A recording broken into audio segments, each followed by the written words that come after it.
Hey fam, Justice Warriors, how are you guys today? It's early afternoon on Sunday, February 19th, and I just wanted to put a short video together for you guys. You know, over the weekend I've been thinking so much about Special Army vet Brent Kopacka. So much thinking about him. So Brent Kopacka was the one that was shot by the SWAT team officer the SWAT team officer that shot him is Sergeant Brett Boyd, who is actually a sergeant for the Wazoo PD. So if you guys have had a chance, please look at my community page. I've got a couple of posts there. If you haven't had a chance yet, please check them out. One of my viewers named Stevie Irwin did a couple of, one is a crazy board that they did an excellent job with. And then the other one is just I took a screenshot of it, the page of the affidavit that they kind of condensed down. So Stevie Irwin and one of my moderators were the two that were having a little debate the other day about the affidavit. And it was this paragraph in particular. It's the second paragraph on page 5 in the arrest affidavit, and it is page 21 of the 97 pages that were released in January. But it's the second paragraph on that page, and I'll just read it real quick. This is the paragraph. I think it's really important. DM stated she opened her door for the third time after she heard crying and saw a figure clad in black clothing and a mask that covered the person's mouth and nose walking towards her. DM described the figure as 5'10" or taller, male, not very muscular, but athletically built with bushy eyebrows. It's a weird sentence. Athletically built with bushy eyebrows. The male walked past DM as she stood in a frozen shock phase, period. The male walked toward the back sliding glass door. DM locked herself in her room after seeing the male. DM did not state that she recognized the male. This leads investigators to believe that the murderer left the scene. So it's a weird paragraph. You know, when I first read this affidavit, I tried to be very generous and say, oh, what a great writer this person is, this corporal that wrote this.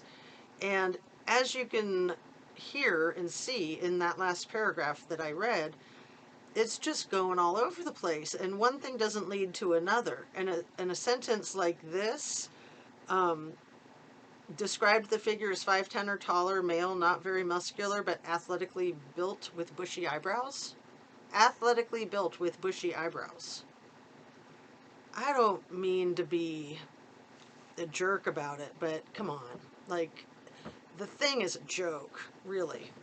I'm so sick of people in positions of authority just being able to say whatever they want to say, write whatever they want to write, and people just go, oh, okay, well, you know, he's a corporal, so he knows. Anyway, Brent Kopacka was a 36-year-old Army vet. He had been in the military. He'd served when he was 18 years old until he was 23. And he got a severe head injury and severe post-traumatic stress disorder. I don't know what part of the country Brent Kopacka is from, so I'm curious if anybody has been able to find that out. I've been researching it a lot, and I haven't been able to come up with anything. I'm just empty-handed. I'm also really curious where he worked there in Pullman. Was he a student at the school? He had a couple of roommates, right? They were saying that he was threatening to kill these roommates that were then not even present when the SWAT team took him out. So being that he had roommates and that he lived right across the street from the campus, that would make me think that maybe he was a student. But I'm curious. I'm really curious what the story is.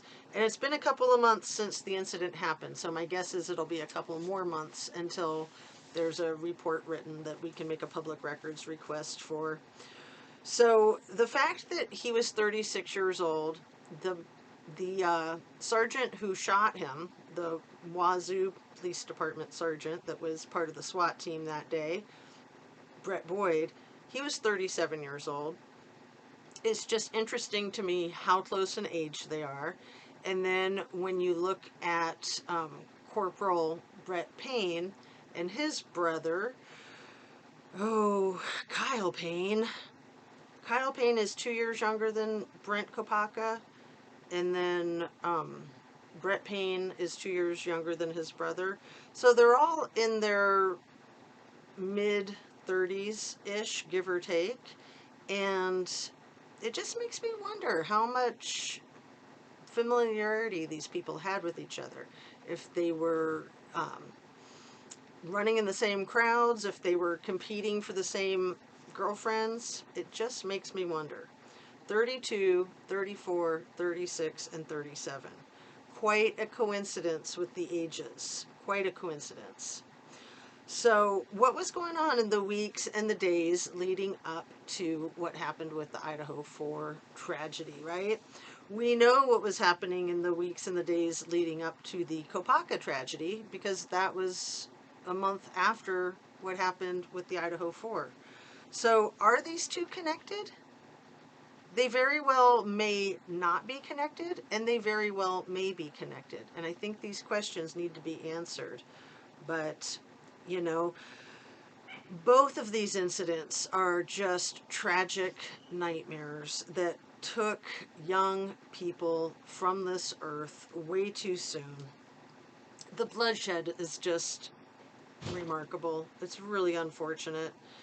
And that brings to mind the lack of description of any of the red stuff in the entire affidavit. That, to me, is suspicious. Was it left out, or had it been cleaned up? Either way, there should be made mention of it in the affidavit, in my humble opinion. Everything I say in my videos is, of course, simply my opinion. I'm simply trying to have an intelligent conversation and be part of an educational process. I'm hoping to learn. I'm hoping that other people are interested in learning with me, going on this little adventure. I make my videos specifically for YouTube, which is an entertainment platform. Please like, share, subscribe if you'd be so kind and you feel that it's something that you're interested in and would like to see more of this type of thing. I've been doing my channel for about 6 months and I really enjoy it, and I am just on a pursuit for justice for these victims that can't speak for themselves. And my heart breaks for the people that have lost their lives, and my heart breaks for the people whose lives will be forever changed and missing their loved ones. So I'd like to give full respect to the victims and their families in everything I do, everything I say. And on that, I want to say peace out. Have a good rest of your weekend. I'll be doing a live tomorrow morning around 10:30, I think. It's President's Day.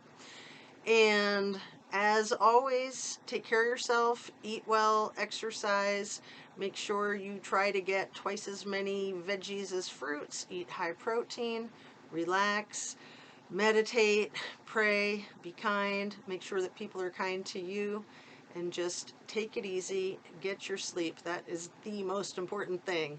So I'll see you tomorrow and hope you had a great weekend. Take care.